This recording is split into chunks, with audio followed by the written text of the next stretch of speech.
اس کا مطلب یہ ہوا کہ الہی عہدے کو پانے کے لیے سب سے بڑا کرائٹیریا جب علم ہے تو پھر ہمیں ادھر ادھر بھٹکنے کی ضرورت نہیں ہے.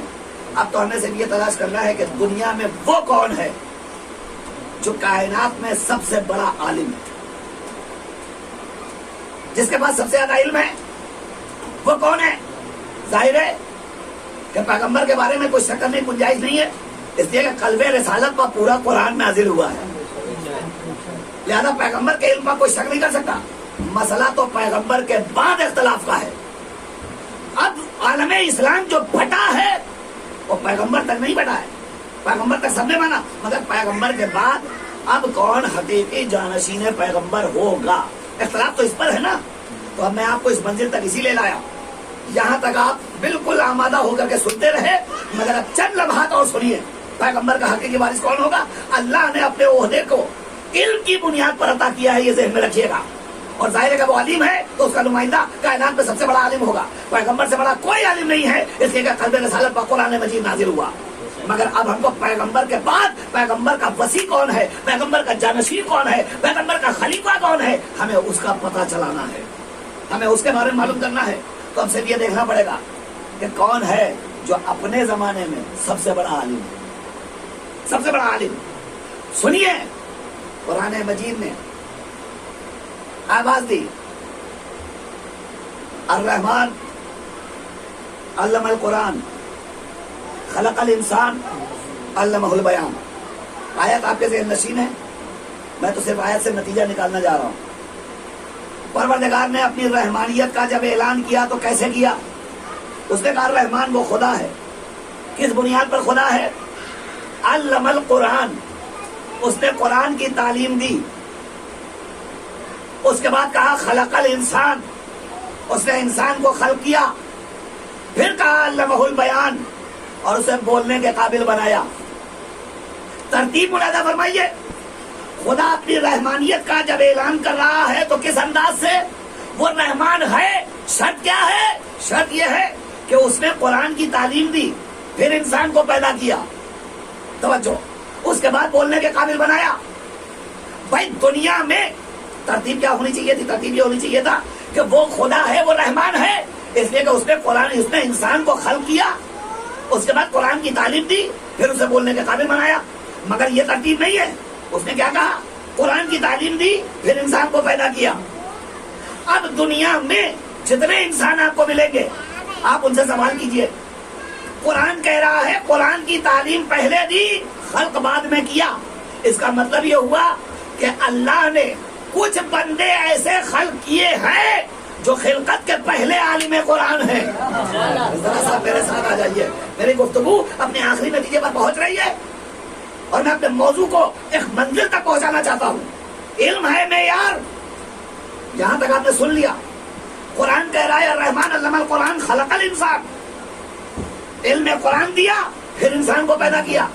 اب دنیا میں آپ چلے جائیے, کسی حافظ جی کے پاس جائیے, بہت دنوں سے آپ قرآن پڑھا رہے ہیں, ان سے پوچھئے صاحب آپ کو ہم نے دیکھا ہے کہ آپ بہت دنوں سے مدرسے میں قرآن کی تعلیم دے رہے ہیں, قرآن مجید میں آیت لکھی ہوئی ہے الرحمن علم القرآن خلق الانسان, قرآن کی تعلیم دی پھر انسان کو پیدا کیا. کہیں آپ ہی تو وہ نہیں ہیں جسے اللہ نے قرآن کی تعلیم دینے کے بعد پیدا کیا ہو؟ جیسے ہی سوال کریں گے حافظ جی فوراً پلٹ کے کہیں گے توبہ توبہ استغفر اللہ, کیسی باتیں کر رہے ہیں, ہم کیسے اس آیت کے مصداق ہو سکتے ہیں؟ ہم نے کہا پھر کہتے بھائی ہم دنیا میں آئے, پلے بڑھے, بچے بچپنا گزرا, جب سینہ شعور کو پہنچے تب ہمارے والدین نے ایک حافظ جی کو بلایا, انہوں نے پڑھایا, تب ہم پڑھنے کے قابل بنے. اچھا, تو ہم ان حافظ جی کے پاس چلے گئے جنہوں نے انہیں پڑھایا تھا. ہم نے کہا کہیں آپ ہی تو وہ نہیں ہیں جسے قرآن کی تعلیم پہلے دی گئی بعد میں پیدا کیا. اب حافظ جی فوراً کہتے ہیں توبہ توبہ استغفر اللہ, کیسی باتیں کرتے ہو, دین سے خارج ہو جاؤ گے.